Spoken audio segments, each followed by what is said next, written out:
Jeffrey Dahmer is a name that evokes horror and sadness. Between 1978 and 1991, he killed 17 young men and boys. This essay will focus on the victims, their names, and the failures that allowed these crimes to continue. The purpose is not to sensationalize, but to remember those lost, and ask how such tragedies can be prevented. Dahmer's story is not just about a single man's crimes, but also about the people he targeted and the systems that failed them. Many of his victims were from marginalized communities. Their lives mattered, and their stories must be told. By understanding the full story, we can honor the victims and call for changes that protect others. The lessons from this case are still relevant today. Jeffrey Dahmer was born in Milwaukee, Wisconsin in 1960. His early life was marked by instability and loneliness. His parents fought often and eventually divorced. Dahmer became increasingly withdrawn as a child, preferring isolation to social interaction. Teachers and neighbors noticed he was quiet and troubled, but there was little intervention. His family moved several times, making it harder for him to form stable relationships. During his teenage years, Dahmer began to show troubling behaviors, including heavy drinking. Still, no one stepped in with meaningful support or psychological help. The warning signs were present, but they were missed or ignored. Early support and mental health care might have changed the course of his life and the lives of his future victims. Dahmer committed his first murder in 1978. The victim was Stephen Hicks, an 18-year-old hitchhiking to a concert. Dahmer picked him up, brought him home, and killed him. Stephen Hicks was a young man with hopes and dreams, his life cut short by Dahmer's actions. For years, Hicks's disappearance remained a mystery. His family searched for answers, not knowing the truth until Dahmer's arrest many years later. This first crime showed the danger of unchecked warning signs.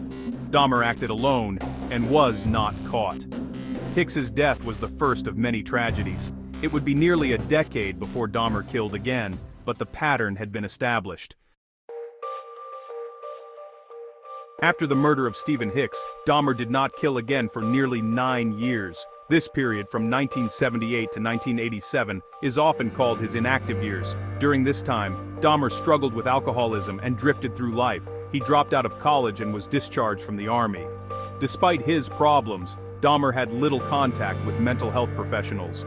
He was arrested for minor offenses, including drunkenness and indecent exposure, but there was no thorough psychological evaluation. Dahmer's family and acquaintances knew he was troubled, but no one realized the danger he posed. The lack of monitoring or intervention allowed his problems to grow unchecked. With proper attention and care, tragedy might have been prevented. In 1987, Dahmer killed again. His second known victim was Stephen Tuomi, a 25-year-old man he met at a bar. This murder marked the start of a new, more frequent pattern of violence. After Tuomi, Dahmer killed James Dockstader, just 14, and Richard Guerrero, 22, in 1988. Both were young men with families who loved them. Dahmer's method involved luring victims to his apartment, where he would kill them. The murders continued with Anthony Sears, 24, in 1989. Many victims were people of color or from marginalized backgrounds. The resumption of murders showed an escalation in Dahmer's actions. The pattern was clear, but authorities failed to connect the disappearances. In 1988, Dahmer moved into the Oxford Apartments in Milwaukee. Here, he continued to target vulnerable young men, including Jamie Dockstader, Richard Guerrero, and Anthony Sears. Many were from marginalized communities, including young men of color and LGBTQ+ individuals. Their disappearances did not receive the attention they deserved. This lack of public notice made it easier for Dahmer to continue. Law enforcement failed to recognize the pattern. Missing person reports were not always taken seriously, especially for young men of color. The system's failures allowed Dahmer to keep killing. The tragedy is not just in the loss of life, but in the lack of action that might have saved lives.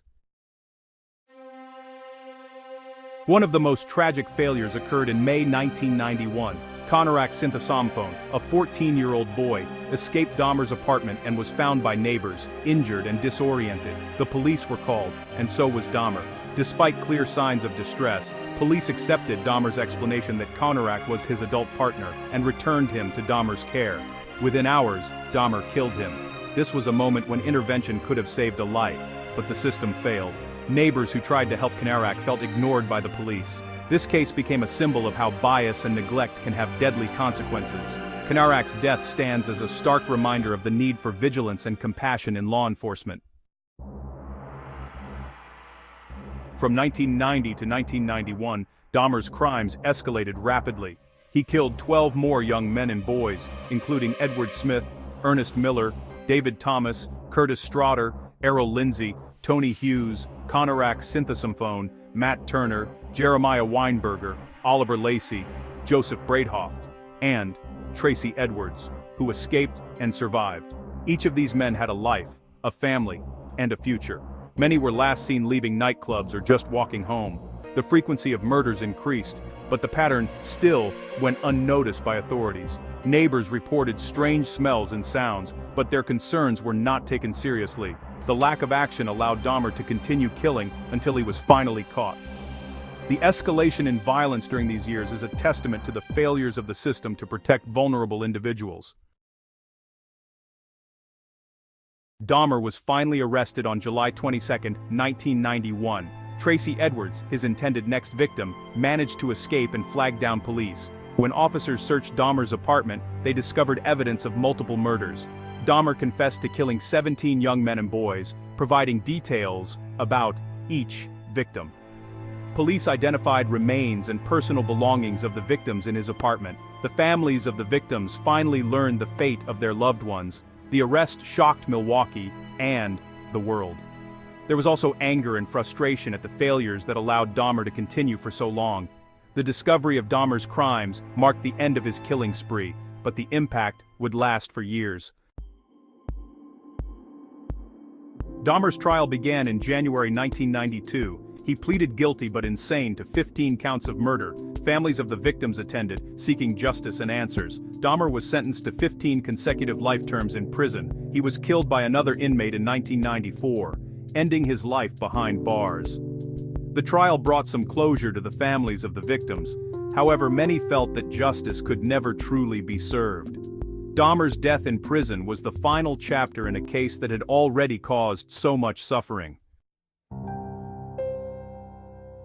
The Jeffrey Dahmer case is a story of tragedy and failure. It is also a call to remember the victims and to demand accountability from our institutions. The names of the 17 men and boys killed by Dahmer should never be forgotten. Stephen Hicks, Stephen Tuomi, James Dockstader, Richard Guerrero, Anthony Sears, Raymond Smith, Edward Smith, Ernest Miller, David Thomas, Curtis Straughter, Errol Lindsay, Tony Hughes, Konarak Synthesymphone, Matt Turner, Jeremiah Weinberger, Oliver Lacey, and Joseph Breithoft.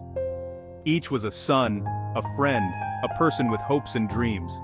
We must honor their memory by learning from the mistakes that allowed their deaths. Better mental health care, stronger community support, and fairer law enforcement practices are essential.